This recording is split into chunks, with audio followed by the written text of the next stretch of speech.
3.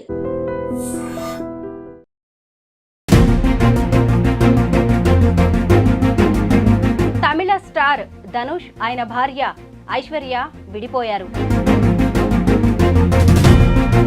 Court వారికి విడాకులు మంజూరు చేసింది. దీంతో వారి 20 ఏళ్ల వివాహ బంధానికి తెరపడింది.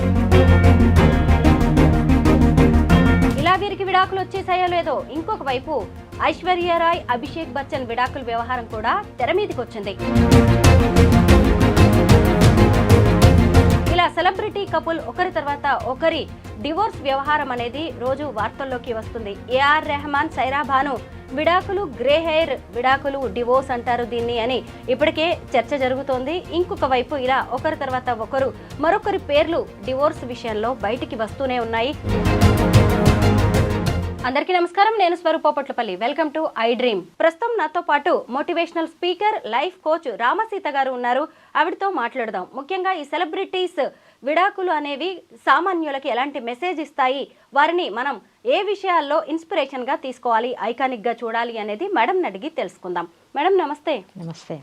2022లో ప్రకటించారు ధనుష్ తన భార్య ఐశ్వర్య తోటి తాను విడాకులు తీసుకోబోతున్నాను అని. మధ్యలో వీళ్ళిద్దరూ కూడా 3 సార్లు కోర్టు విచారణకు హాజరు కాలేదు. ఆ తర్వాత ఇక మేమిద్దరం కలిసి ఉండలేమని ఇద్దరు చెప్పడంతో నవంబర్ 27న చెన్నై ఫ్యామిలీ కోర్టు వీళ్ళిద్దరికి డివోర్స్ ఇచ్చేసింది మేడం. ఇంకా అయితే ఎంత ఈజీగా వివాహ బంధాన్ని తెంపుకుంటున్నారు అని బయట వాళ్ళు అనుకోవచ్చు, కానీ వాళ్ళ ఇష్యూస్ ఎలా ఉంటాయంటారు మేడం? మనం ఆలోచించాల్సిన విషయం, ఫస్ట్ థింగ్, ఎవరు విడాకులు తీసుకున్నారు అన్న వార్త విన్నా కూడా నా వరకు నాకు అనిపిస్తుంది it's not a good news, నిజం చెప్పాలంటే, రైట్? బట్ ఐ థింక్ వాళ్ళ వైపు నుంచి మనం ఆలోచిస్తే కొన్ని సంవత్సరాలు కలిసి ఉన్న తర్వాత ఫ్యామిలీ లైఫ్ వదులుకొని, మేబీ ఇప్పుడు మీరు అన్నట్లు ధనుష్, ఐశ్వర్య అంటే ఆల్మోస్ట్ 20 years వాళ్ళు కలిసి ఉన్నారు, రైట్? లవ్ మ్యారేజ్ కూడా వాళ్ళది. మంచి లైఫ్ లీడ్ చేశారు. 2 పిల్లలు ఉన్నారు, మగ పిల్లలు ఉన్నారు. ఐ థింక్ యాత్ర, లింగ అని పేరు అనుకుంటాను. సో మంచి లైఫ్ లీడ్ చేస్తూ ఉన్నారు, హ్యాపీగా ఉన్నారు ఎన్ని సంవత్సరాలు అని అనుకుంటున్నారు, అంతే కదా? మనలాంటి వాళ్ళు వాళ్ళు హ్యాపీగా ఉన్నారు అని మనం అనుకుంటాం. మనం ఇన్ని సంవత్సరాల తర్వాత ఆల్ ఆఫ్ ఏ సడన్ ఒక 2022లో ఐ థింక్ 2 years బ్యాక్ ఎప్పుడైతే ఆ న్యూస్ బయటకు వచ్చిందో వాళ్ళు విడాకులకు అప్లై చేశారు అని చెప్పేసి, it was a shocking news maybe చాలామందికి, ఎందుకిలా అని. అలా ఆలోచిస్తే ఏమనిపిస్తుంది అంటే 2 రకాలుగా మనం అనుకోవచ్చు. ఇన్ని సంవత్సరాలు హ్యాపీగా ఉండి ఆల్ ఆఫ్ ఏ సడన్ ఏమైంది వీళ్ళకి అని అనుకోవచ్చు కదా. అట్లా కాకుండా ఇంకో రకంగా ఆలోచిస్తే మేబీ ఇన్ని సంవత్సరాలు వాళ్ళు కాంప్రమైజ్ అయ్యి ఉన్నారేమో, ఇప్పుడు ఏమన్నా అవకాశం వచ్చిందేమో, సో ఎవరికి వాళ్ళు హ్యాపీగా బతుకుదామని నిర్ణయించుకున్నారేమో. ఇది కూడా అయి ఉండొచ్చు కదా. ఆల్వేస్ కాయిన్కి ఎప్పుడు 2 sides ఉంటాయి.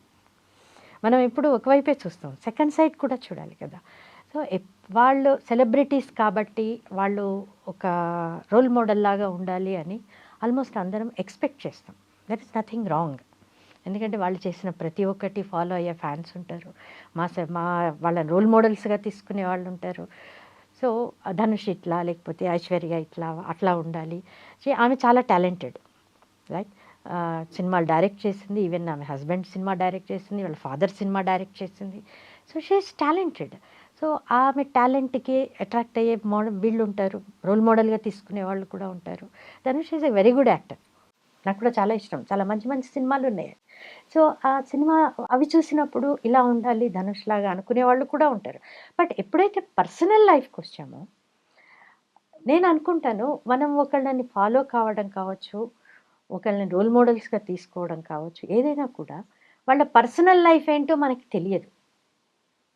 ఎవ్రీథింగ్ మనకి ఆన్ స్క్రీన్ కనపడదు. ఆన్ స్క్రీన్ ఒకటి కనిపిస్తుంది, బ్యాక్ ఆఫ్ ది స్క్రీన్ వేరే ఉంటుంది. సో వాళ్ళ పర్సనల్ లైఫ్లో వాళ్ళు ఎట్లాంటి సిచ్యుయేషన్స్ అండర్గో అయ్యారో, వాళ్ళల్లో వాళ్ళకి ఏం డిఫరెన్సెస్ వచ్చినాయో we don't know, right? So ఆ విషయంలో రోల్ మోడల్స్గా తీసుకోవడం అనేది ఎంతవరకు కరెక్ట్ అనేది నేను అందరు ఫ్యాన్స్కి క్వశ్చన్ వేస్తాను, రైట్? ఆలోచించాలి. సెకండ్ థింగ్ ఏంటి అని అంటే, డైవోర్స్ తీసుకోవడము అనేది మేబీ వాళ్ళు కూడా చాలా ఆలోచించే ఉండవచ్చు. దాదాపు 2 years నుంచి ఇష్యూ నానుతోంది కాబట్టి 2 years నుంచి డిస్కషన్స్ అవుతూ ఉండొచ్చు. ద థింగ్ ఏంటి అంటే, విడాకులు దట్టు ఒక లవ్ మ్యారేజ్ చేసుకొని ఇన్ని సంవత్సరాలు కలిసి ఉండి ఇప్పుడు అని అంటే ఒక రకంగా బాధాకరమైన విషయం ఈవెన్ వాళ్ళకు కూడా.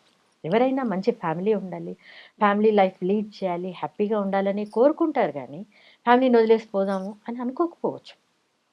పరిస్థితి అలా వచ్చినప్పుడు వాళ్ళు బాధగానే విడిపోవచ్చు. సో, దానికి చాలా కలర్స్ ఇచ్చి చా మీడియాలో కావచ్చు, ఇంకో చోట కావచ్చు, ఎక్కడ చూసినా అదే న్యూస్ ఇచ్చి వాళ్ళ పర్సనల్ లైఫ్ కావచ్చు, వాళ్ళ దాన్నేమంటారు, వాళ్ళ freedom, right? There is a saying, your freedom ends where my nose begins అని. సో అట్లాగే వాళ్ళ పర్సనల్ లైఫ్లో మనం తొంగి చూడాల్సిన అవసరం అనేది లేదు అని నేను అనుకుంటాను. పాపం వాళ్ళు ఏదో కష్టపడ్డారు, వాళ్ళు ఏం బాధలు పడ్డారో మనకు తెలియదు, వాళ్ళ డిఫరెన్సెస్ ఏంటో మనకు తెలియదు.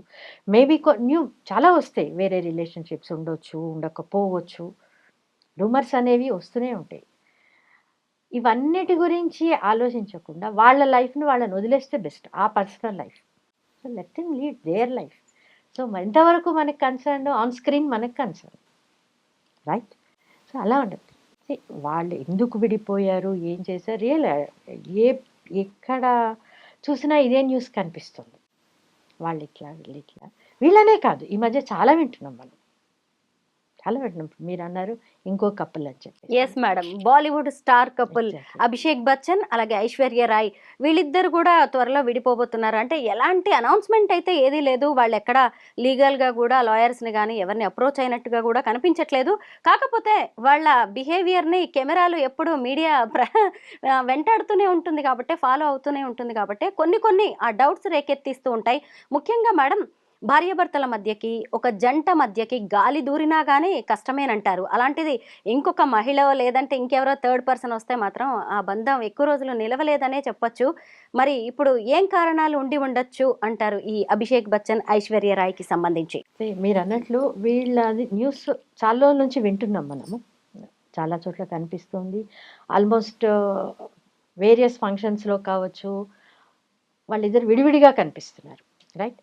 రీసెంట్గా దుబాయ్లో I think women global forum ఏదో అయింది, ఈవెంట్ ఏదో జరిగింది. అక్కడ కూడా ఐశ్వర్య రాయ్ ఆమె సింగిల్గా వెళ్ళింది, ఆమె పేరు డిస్ప్లే చేశారు, ఐశ్వర్య రాయ్ ఇంటర్నేషనల్ స్టార్ అన్నారు.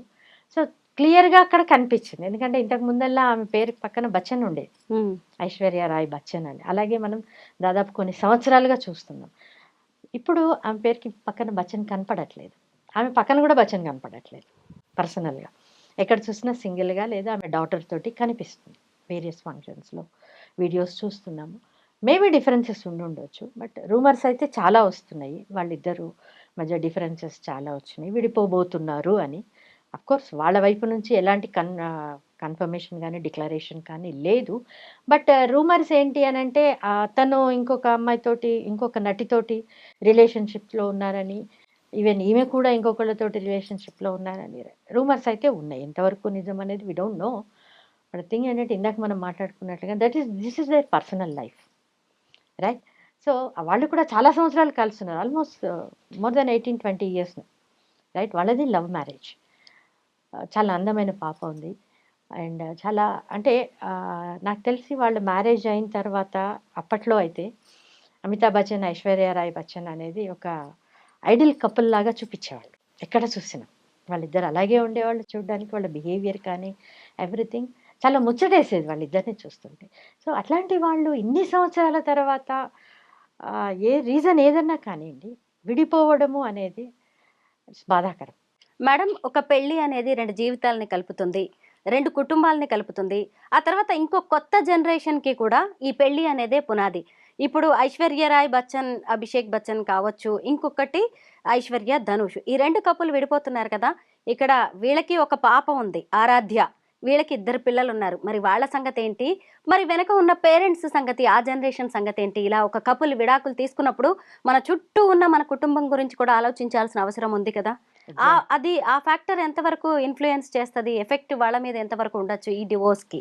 ఎగ్జాక్ట్లీ ఉంటుంది, డెఫినెట్గా ఆ ఫ్యాక్టర్ ఉంటుంది అక్కడ.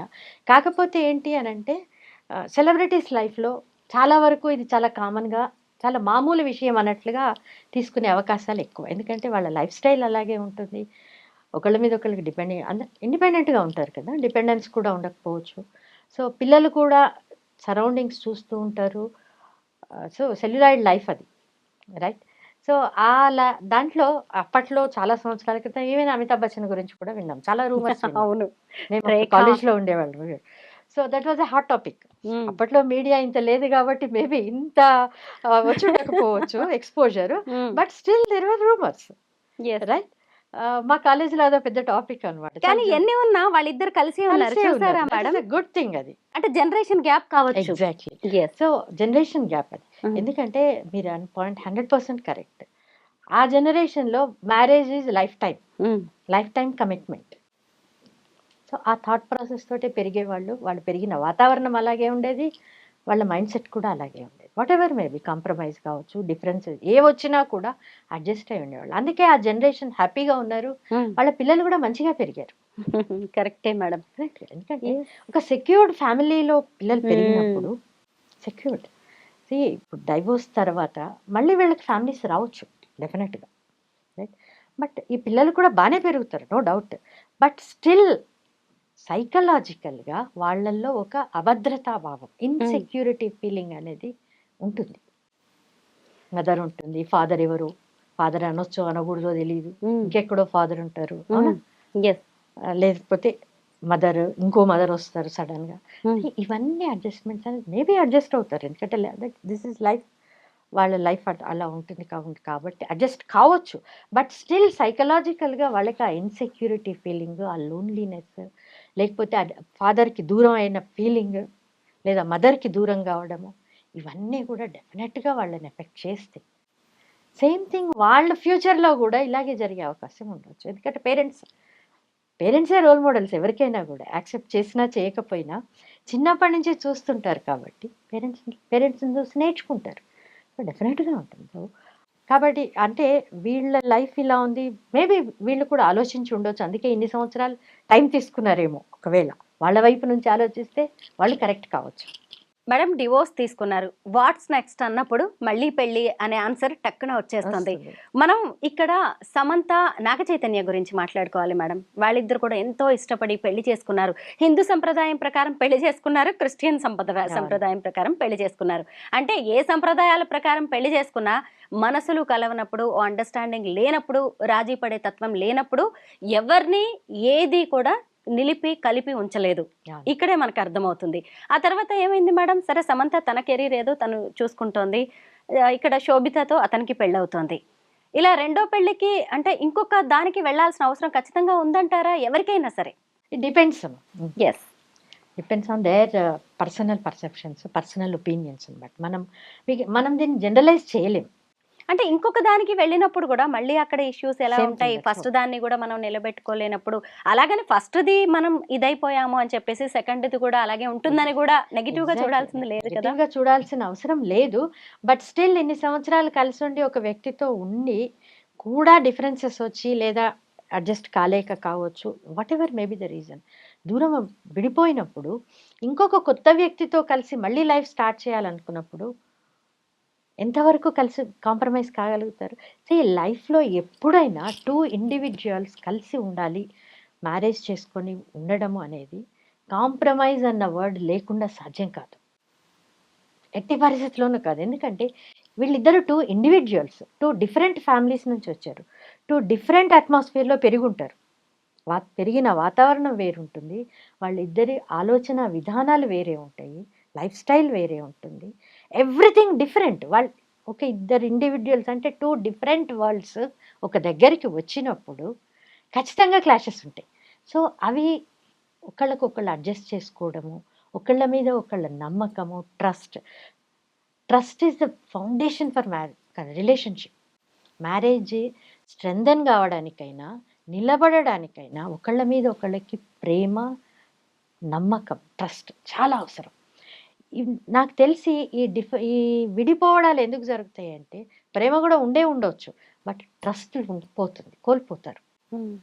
వాళ్ళ ప్రవర్తన వల్ల కావచ్చు, వేరే ఏదన్నది కావచ్చు, ఒకళ్ళ మీద ఒకళ్ళకి ట్రస్ట్ అనేది బీటలు వారుతుంది. దాంతో ఏమవుతుంది అంటే డిఫరెన్సెస్ మొదలైతాయి, తూ మై రైట్?